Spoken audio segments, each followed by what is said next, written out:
started. Thank you everyone for joining today. My name is Romero. I am a portfolio manager. I am founder of Leaders in Clinical Research, and I sit on the board of an organization called Music Beyond Measure. Today, I will be talking about neurodiversity in the IT space. Here's a quick agenda of what we will be discussing today. We'll define neurodiversity. I'll give a little bit of a background on my personal experience, and then I will share with you some of the benefits, both in business and technology.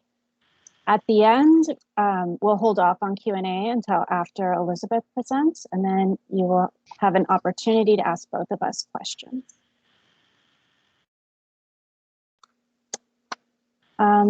Psychology Today defines neurodiversity very well here. I think this also gives a good explanation of how it's been pushed globally to not just a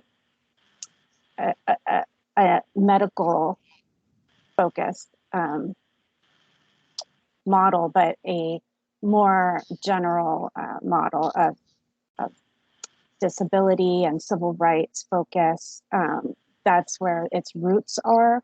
So neurodiversity is trying to flip the conversation into being a civil rights issue where all these variations that we have within our brains are normal, and there really is no need to focus on prevention, treatment, or cures.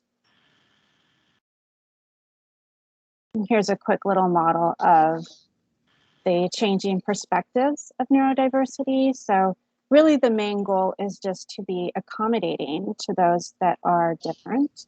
And neurodiversity is seeing all these differences, not as disabilities, but just natural forms of diversity.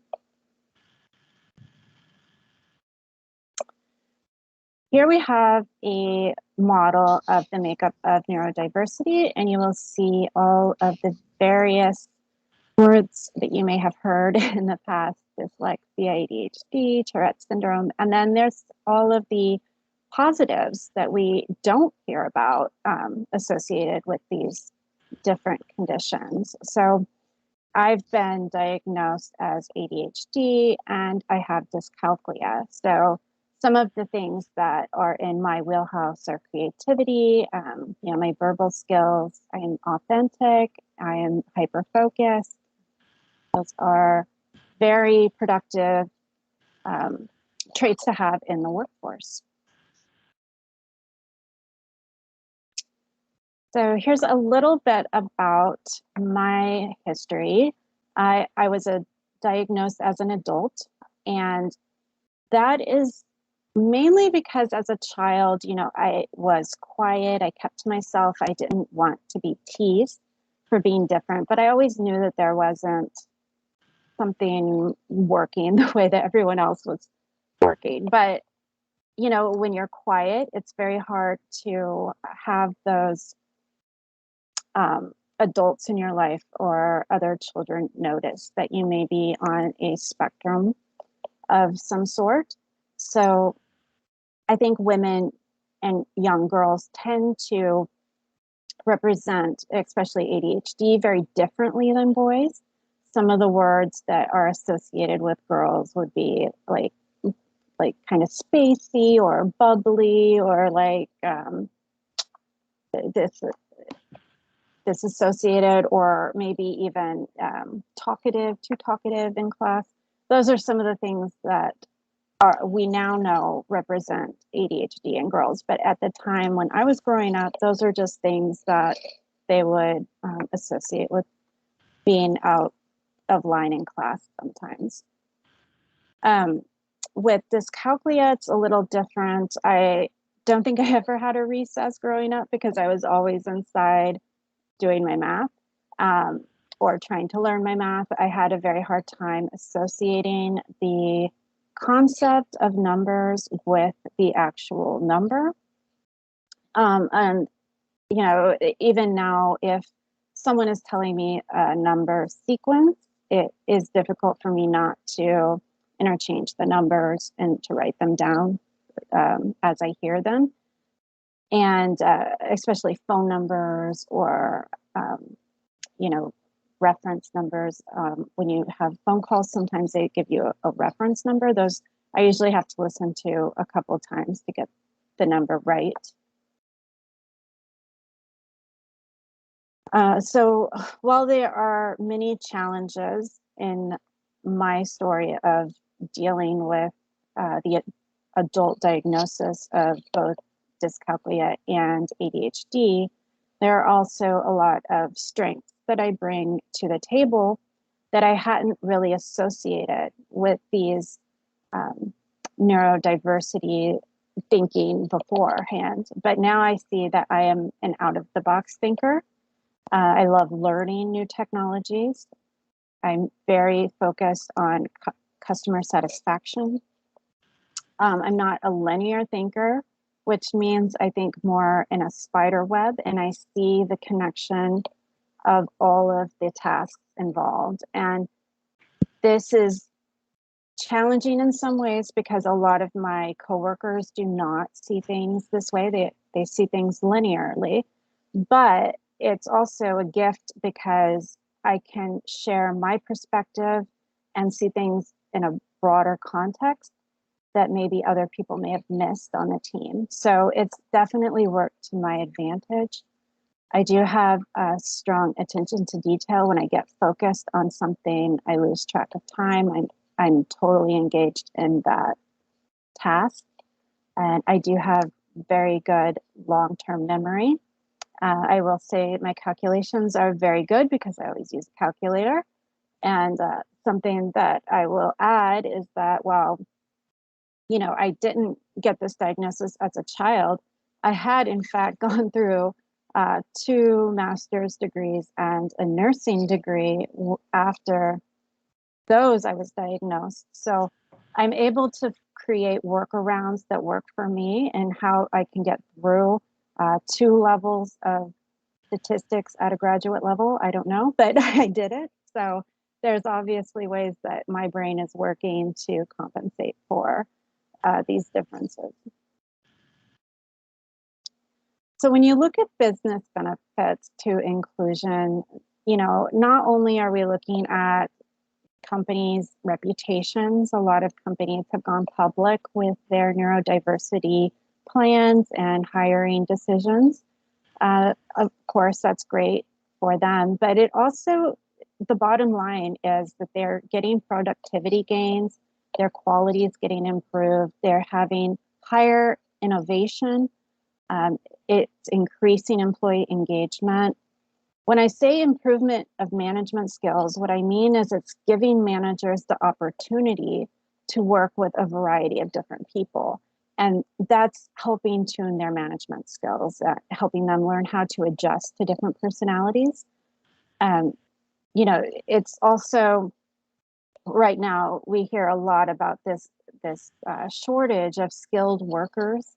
We need more skilled workers. We need more people that are able to do these fine-tuned tasks. Well, opening up to a more neurodivergent community also helps tap into these workers that may not be used. And so it's an untapped resource, getting, you know, great employees that will help benefit your company. So obviously hiring neurodiverse employees wouldn't be done if it wasn't beneficial to the companies. So huge companies like Microsoft, Dell, they have these programs in-house and they continue to renew them because it's working. They're seeing that people that enjoy doing patterns or puzzles are very good at software technology. There's a huge advantage in data processing and doing web research, AI. All of these things are need someone that has that attention to detail and that ability to be consumed by that topic. If you're interested in learning more about neurodiversity, I highly recommend neurodiversitynetwork.net, not only for employers, that want to learn more about how to get involved in hiring, because sometimes it can be a little more effort to hire a neurodiverse population, because you're going to have to do a really deep dive into that job description and what tasks need to be done. And then you have to sometimes work with a third party, such as a nonprofit, to kind of match people with those job description tasks. So the Neurodiversity Network can help employers get a lot of those resources and find those third parties. But this is also a great site if you are neurodivergent, because it shows you the positives and how to sell those positives to future employers. So it's great for both employees and employers. So in summary, neurodivergent includes a lot of different names that we hear all the time: autism, ADHD, dyslexia. But all of these things are on a spectrum. They're all part of normal brain development. There's nothing that needs to be feared about these neurodivergence in our brain. So, and also it is definitely something that enhances IT workspace in numerous ways. A lot of ADHD people have hyperfocus. We're able to have strong 3D visual skills. We have a lot of passion and enthusiasm. These are great traits in employees. And then, like I mentioned, a lot of large companies have these programs. A lot of small local businesses are successful hiring neurodivergent employees, and successful hiring initiatives are helping companies meet their bottom lines and increase the employment rates of people with neurodivergence. Here is my final slide. Thank you very much for giving me the opportunity to speak with you today. I have all of my contact information here. If you want to reach out to me, please do. And I will pass along to Elisabeth, and then we will take questions at the end. Thank you. Thank you, Tia. That was really interesting, and great to be doing this session with you. I'm just going to see if I can open my slides. It was nice to not be the first one to be having a go at doing this. And let me see where we are. Okay, so are my slides showing? They are. Yes. Yes. Not in presenter mode. Awesome. Okay, I'm more used to Zoom, so it's really bizarre. I can't actually see my slides, but yeah. Okay, great. So a little bit of background on myself. So I'm based in the UK, so it's lovely to be doing this presentation with Tia in the US, because we can possibly provide two different perspectives to those of you on the call. I'm a coach, a facilitator, and a trainer, and I work with people in the life sciences.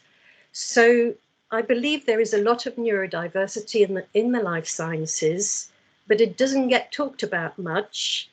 And I don't know how many people in the life science community actually have formal diagnosis in neurodiversity. So it's a journey of exploration working in this field, but I am a really strong advocate for neurodiversity, and that comes from personal experience in my family, and also very recently having completed a diagnosis, well, not a diagnosis, a profiling tool for myself, and I'll talk some more about that in a minute. I'm also just starting to work with Genius Within, who are an organisation in the UK who provide coaching through a scheme called Access to Work for neurodiversity. So I'm looking forward to exploring more with them. So I'd like to do a little exercise in the chat box, and I'd like to ask you all, and this is really weird because I can't see the chat box now.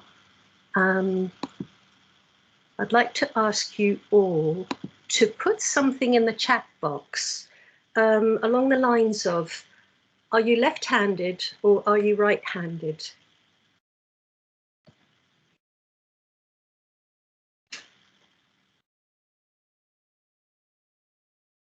So I'll just wait till I've had answers from a few of you. Of course, you're not compelled to answer this question, but yeah, okay. So we've got 1, 2, 3, 4 answers, and 1 out of 4 is a lefty,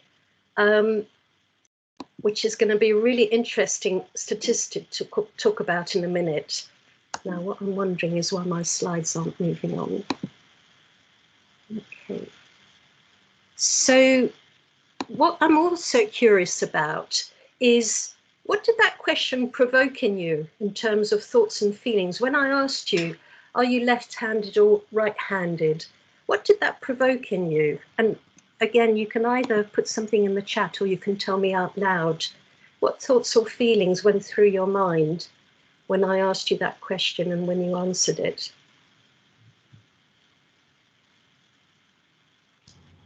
It made me think about when I was at school and all of the left-handed people kind of got called out and they had different color scissors. There's only 2 pairs of scissors for them, but it was quite obvious that they kind of stood out even in just a small way.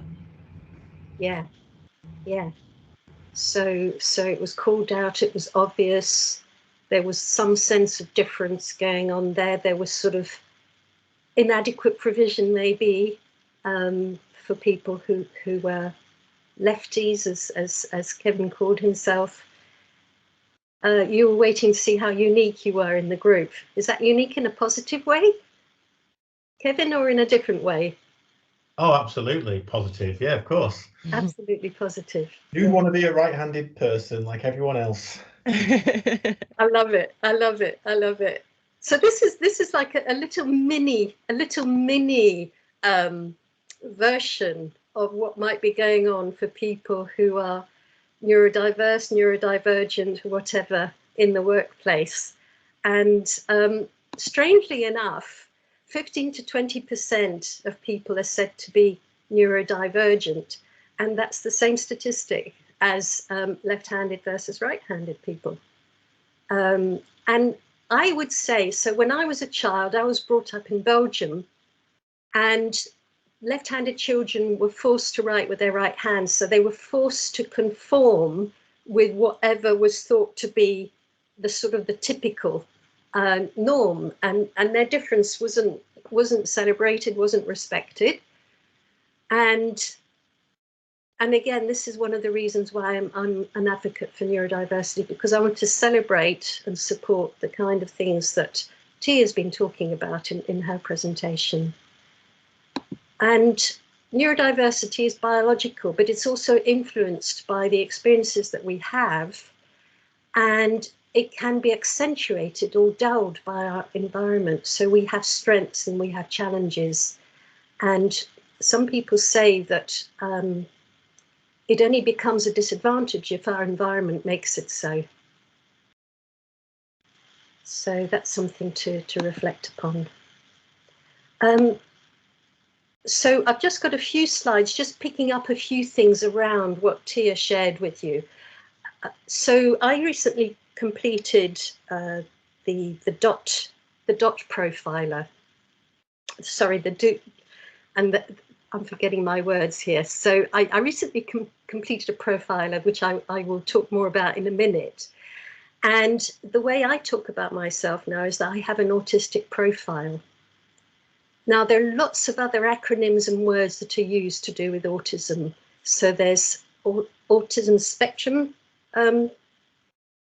there's autism spectrum condition, there's ASPI, which some people use in a positive way to describe themselves, Asperger's. Some people say I am autistic, some people say I have autism. So there are lots of different labels, and I would say it's up to an individual what label they choose to use, and it will be the right one for them. One of the things that can be really difficult is the unconscious biases associated with some of these. or the stigmas. So I have seen a look go across someone's face when I've said to them I have an autistic profile, almost to the extent of saying, well, you don't look autistic. So there is a lot of stigma potentially and unconscious bias around this. But labels can be really useful to get the support that you might need. So in the UK, there's this concept of reasonable adjustment, employers providing the adjustments that will enable you to perform at your best. And that might be to do with being able to work in a quiet environment, being able to have flexible working hours that work better for you, a technology that might support you, or coaching. So having a label could help you to actually ask for these things and obtain them more easily. There's also a sense of my tribe. So I now, since I have my autistic profile, feel that I'm part of the neurodiversity, neurodivergent tribe, and gives me a sense of belonging. But ultimately, I think what we're after is, I think what Tia demonstrated so nicely, which is this sense of self-worth about the strengths that we have and being able to self-advocate for what we need in the workplace and in our everyday lives. So the lens that people have can affect how the interpretation. So a GP, a general practitioner, an expert who might be an expert in autism or ADHD or dyslexia, but not necessarily all three, what happens at school and at work, and our own perceptions can affect how we interpret what's going on. So what I was trying to remember earlier was that I completed the Do It Solutions profile that you can get via an app.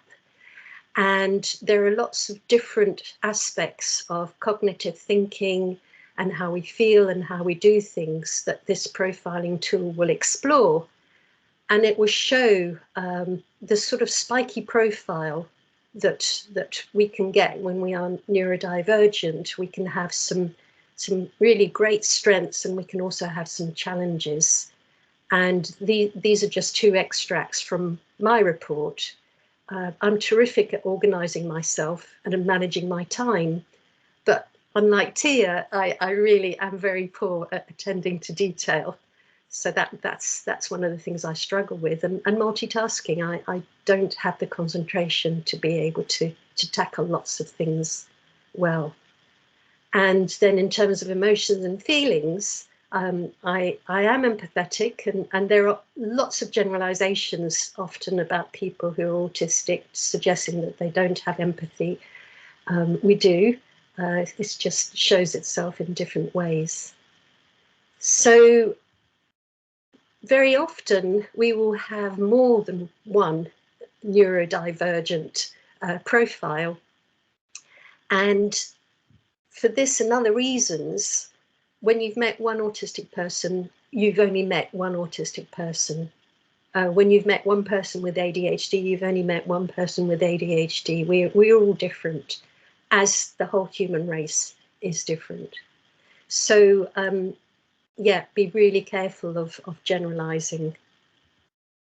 So my last main slide I wanted to share was really how important it is to take account of neurodiversity through the whole employment life cycle. And you can find lots more about this out in the literature. I'll share a book with you in a minute, which has got some fantastic information about this.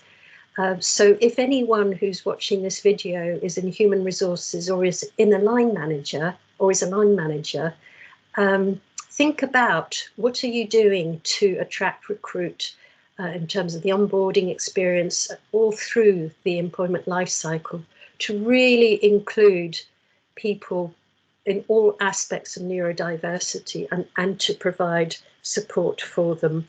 There is legislation that applies for this. There are organisations such as Access to Work that you can access in the UK. It's government supported. It's free in the first 6 weeks of someone's employment. They don't have to disclose that they are autistic or have ADHD or whatever, but they do have a right to ask for support so that employers can provide any reasonable adjustment that will enable them to perform at their best. If you are a line manager, what kind of conversation are you having, or could you have, with your direct report to provide them with what they need to do their work at their best? And if you're an individual, how are you doing the kind of self-advocacy that will enable you to get the support that you need in your work? And as I mentioned earlier, this is to do with how your workplace is organised, what IT you have to support you, what kind of hours you're working. During this COVID time, the whole working from home, working at work, that all feeds into it as well. And also what coaching you might be able to obtain to support you. So there's a raft of information out there, in addition to what Tia shared, which I shall look up because I didn't know about that one, Tia. There are lots of people that I know personally, Julie Miles and John Hicks, who have a wealth of information on neurodiversity. For those of you who are parents or coaches, Lynn Tapper and Katie Friedman do some excellent training through their organisation Goldmind. Jasmine Miller through Barefoot Coaching. Genius Within I've mentioned, and Nancy Doyle is a prolific writer, as is Professor Amanda Kirby. And she and Theo Smith recently published a book, Neurodiversity in the Workplace, which I'm reading. It's a fantastic resource. There are lots of people out there on LinkedIn who are sharing posts all the time about neurodiversity. So follow them and learn from them. And for me, it's all about how I can help my clients to raise their awareness of what they need and how to make that happen. You've got my contact details there as well. So thank you all very much for listening, and I'm looking forward to the Q&A. Okay, so I think we are back. Yep. Thanks, Elizabeth. Thanks, Tia. Does anybody have any questions before I ask loads of questions?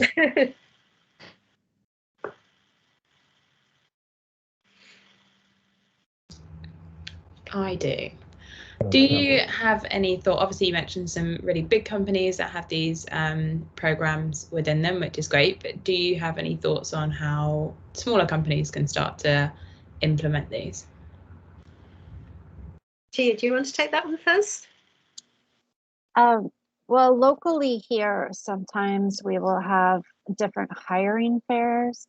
I know for neurodivergent employees, and employers can register for those.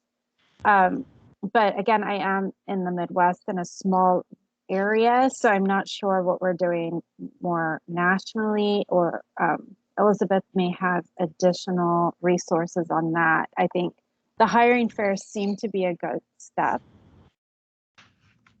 Yeah, thanks, Tia. So yes, I think at least two directions. One is there are organizations that specialize, and I didn't know about them, but they're listed in this book. There are organizations that will help people who are neurodiverse to get into work. So that's from one direction. And then the other, I think it's just begin. You know, in your organization, there are lots of different ways to begin, either through approaching whoever's responsible for HR. A lot of the small companies I work with, they don't necessarily have someone who's a full-time HR person. It's sort of an adjunct to their job. But there's no reason why whoever is looking after HR couldn't start to have conversations about this. I know that there's like the National Autistic Society, small companies have approached them for help with how to get started. There's people like me and some of the organizations I listed, you know, just get them in, maybe do some kind of awareness raising in your company.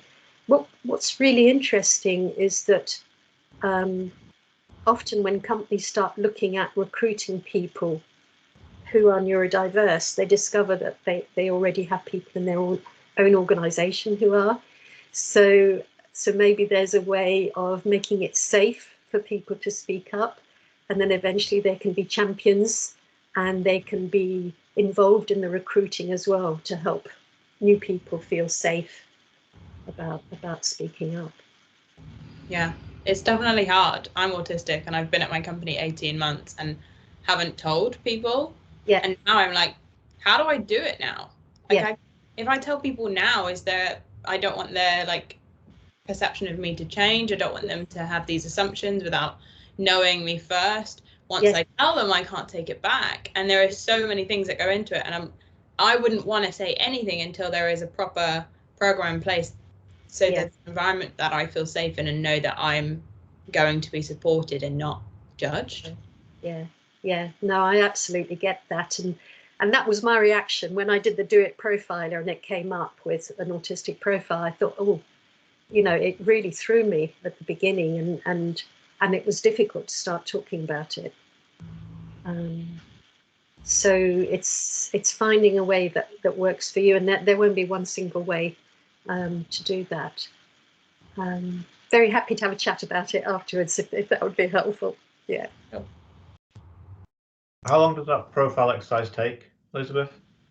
Oh, it was really quick. I sort of squeezed it in before another call, which was not a good thing to do because I then came onto the call feeling, so yeah, it was maybe 10, 20 minutes. Yeah. And obviously so much easier than going out and getting a formal diagnostic, which can take a long time to get. Very long time. Yeah. Yes, I agree. It's very long, and then you're moved around to different specialists, and I would say lengthy. that a formal diagnosis does. For me, it helped because it is more in depth at pointing out different areas and highlights areas that you might have struggled with in childhood and why you struggled with them and how they've continued throughout your life. It's a much more in-depth profile, but if a profile like that works for people, then self-diagnosis is obviously valid. But for me, a formal diagnosis was the right route. But yeah, on the NHS in England, you're looking at 2 years at least. Or if you want to go private, you're looking at about £1,000 to £2,000. Yeah. It's not easy. Yeah, in the US, it's very expensive as well. The diagnosis can take 6 months privately, but the cost seems to be about the same, up to $5,000 US. So very expensive process. Mm-hmm. And it's not covered by healthcare, like many healthcare providers in the UK. Yeah, that's the thing. It was explicitly called out as something that isn't covered on my healthcare, which again just adds to people's fear of then like talking up after it, because they think, well, if it's not covered in the healthcare and it's not seen as important there, how important is it going to be in my workplace? And the two could be completely unrelated, but I think that can kind of add to people's concerns. Yeah, and I think something, I don't know how you feel about this, Elisabeth, but I think that some employers are scared of what they're going to have to do to accommodate this person. So they're scared of having to buy extra technologies or having to have extra equipment in the office. So they try to just avoid that altogether by not hiring neurodiverse, when a lot of times the solutions are quite simple and it's not costly at all. For example, I use a standing desk so that I can move around while I work. I don't think that cost me about $99. So, some of these solutions aren't that costly. Elisabeth, how do you feel about that? Well, I think the other thing about that example you've just given is that often these adjustments are things that a lot of people could benefit from. So, people with lower back problems, standing desk. And so if you can find the courage to ask for the things that will make a difference for you in the workplace, it actually makes it possible for other people to ask as well. And I had one HR person talked to me about the fact that someone was asking, could they have more flexible working hours because they just couldn't operate in the morning, but they were at their best in the afternoon. And she was saying, but are people going to think that they're being a bit of a prima donna? And I pointed out to her that actually a lot of people can work more effectively in different time windows. So if as an organisation you adopt a more flexible approach to people's working hours, you're going to be helping a lot of people, not just one. So, and then you help the whole organisation. Agree. And I think it's important to just have these conversations. I think a lot of organizations are even afraid to talk about neurodivergent employees. They don't want to be offensive. So a lot of people don't want to offend you, so they just don't want to talk about it. Yeah. Cool. So I've got a question. So linking this more widely to like the women in tech piece, the way that evolved in terms of companies caring and wanting to actually change the structure of their teams to have more balance in the male versus female. It started off with companies that wanted to do it because it was the right thing, and then more and more companies started to realise that actually it was beneficial and it was really good for them to have more women in the team because they had strengths and weaknesses that were different to the men, and they complemented the team.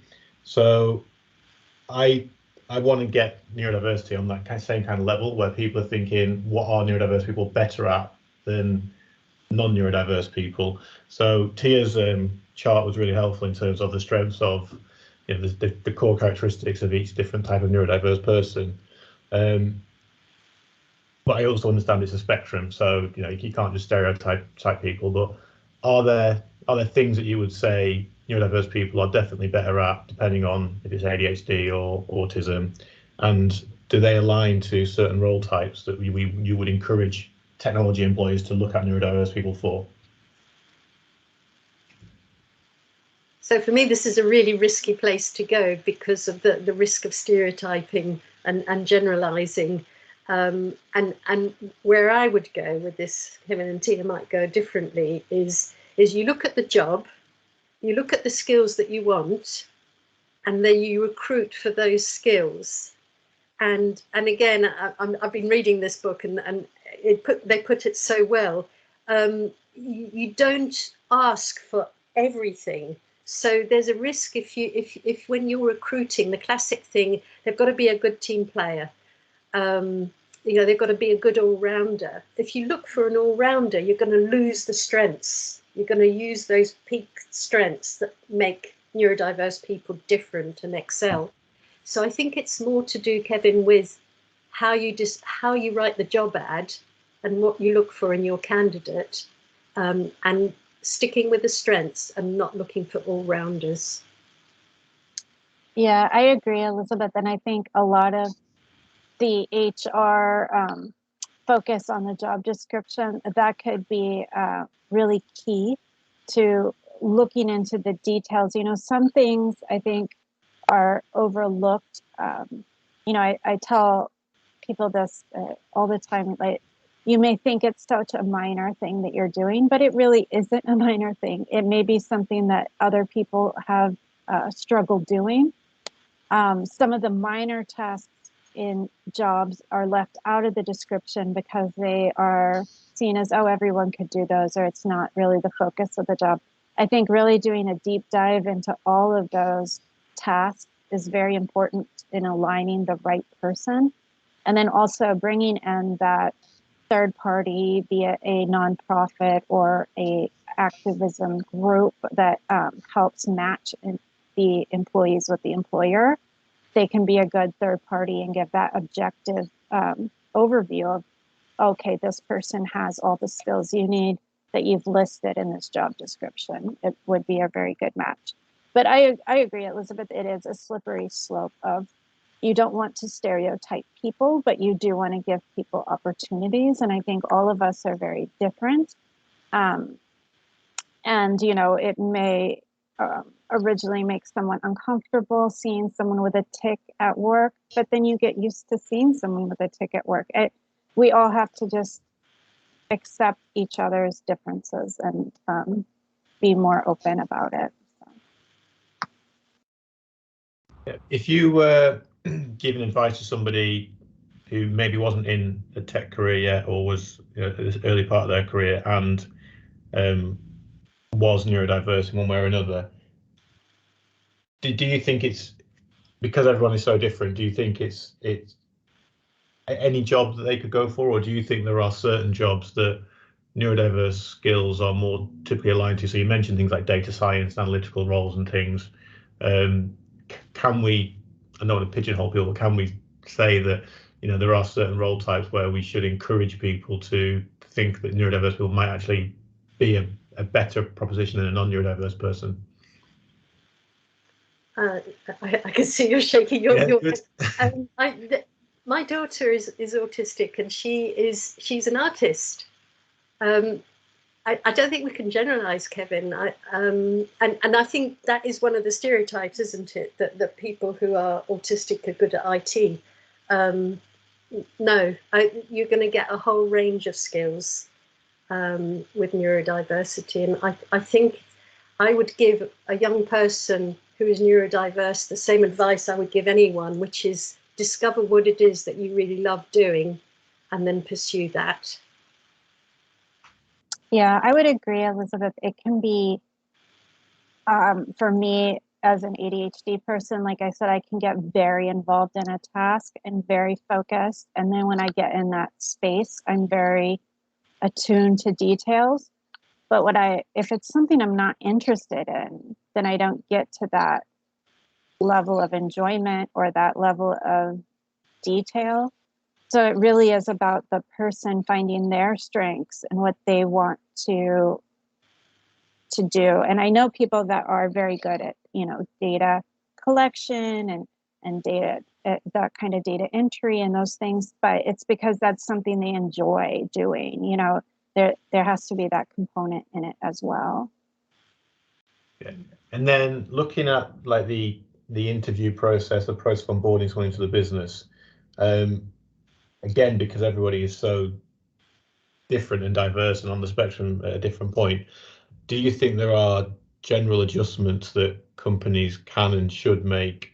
So when we look at writing an advert, you know, there's lots in the market about the way that men and women interpret different words.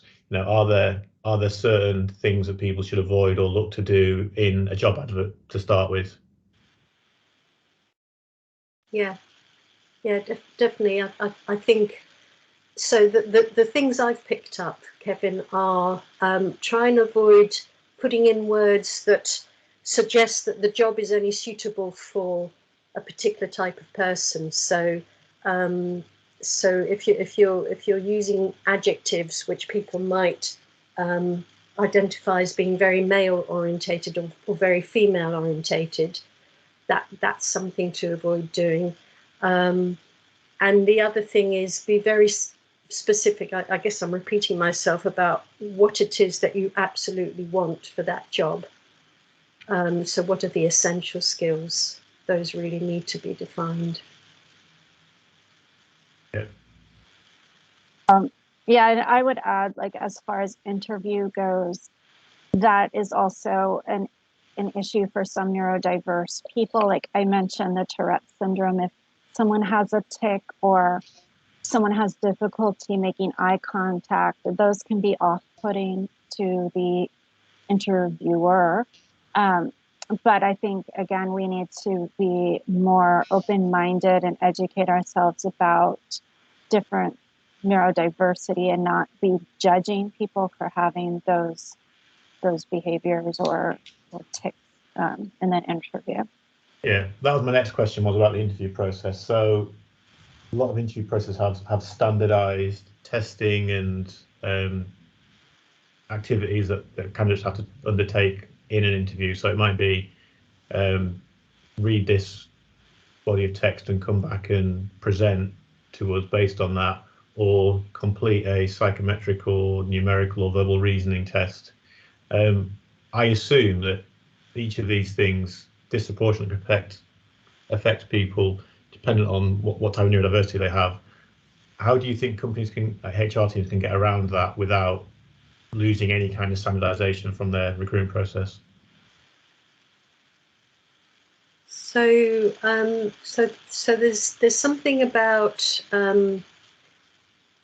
inviting all candidates to let you know about anything that might help to make the interview process as positive an experience as possible. I'm not an HR expert, so I don't know what the exact wording is, but there is something about making it possible for people to say things like, you know, it would be helpful if I could bring someone with me in the interview.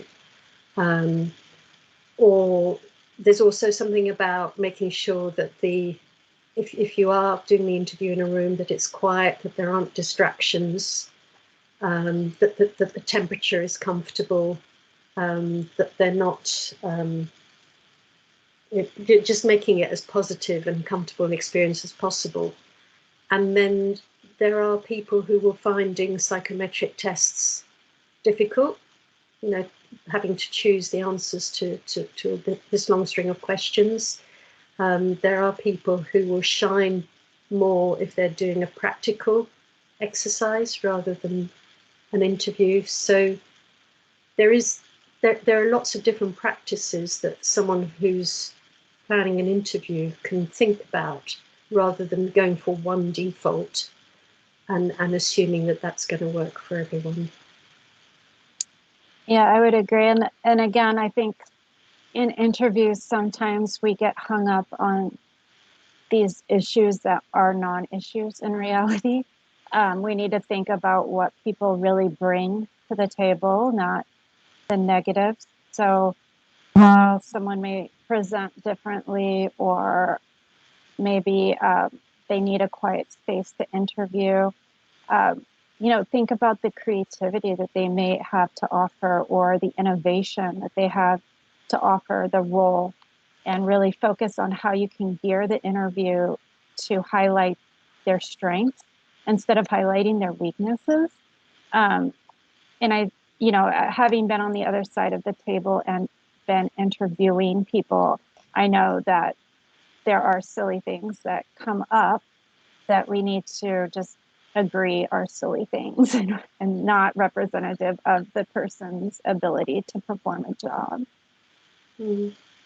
There are also things like providing questions in advance so people can, because you're not trying to trick them out. You know, the purpose of the interview is to try and find out who this person is and whether they're a good fit for the job. So giving them the questions in advance to think about can only be a good thing, right? I would say the biggest thing for me, I hope you don't mind me chiming in, is when I've every single interview process I've been in, they've changed the interviewer at last minute. They've changed the person that's attending, or they've added another person in.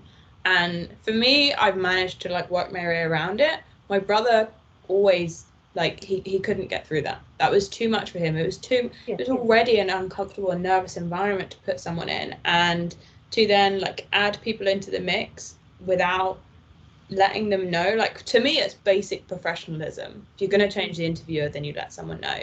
I think those are the things that can be applied across the board, just out of respect for everyone, but they will actually definitely support those neurodiverse candidates to help them prepare more for those interviews. And I know Microsoft, one of their things is that they have the interviews in a quieter building, because most interviews you have to walk through security, pass a load of teams, and then into different meeting rooms. So they decided to put some of their interviews in a quieter building where there isn't as many people. That sounds really good. And then one final question from me, because one of you mentioned working from home and things like that. Do you find, and again, can we stereotype here or not, that home working or working collaboratively in an office favours or benefits a neurodiverse person one way or the other? So from all the people I've spoken to, I think it will go in both directions, Kevin. Some people are really loving, or have really loved, being able to work from home. Some people have desperately missed having the interaction with other people that the office can bring. So no, Kevin, I can't give you generalization on that one either, I'm afraid. Yeah, so for me, I've been working from home for 8 years, so it's nothing new to me. But I have seen my coworkers struggle a bit with not having that interaction. But I think for me, having ADHD, it's very good to be at home. I have a standing desk. I can walk around while I work and not bother anybody. I'm at home by myself, and also, you know, you can take your appointments on a speaker, for example, and talk to people on speaker instead of having to talk to them on a phone. There's just a lot of things that I find very helpful working from home as opposed to being in an office. No, that's incredibly helpful, actually. So what I'm taking from this is that neurodiverse people are just normal people.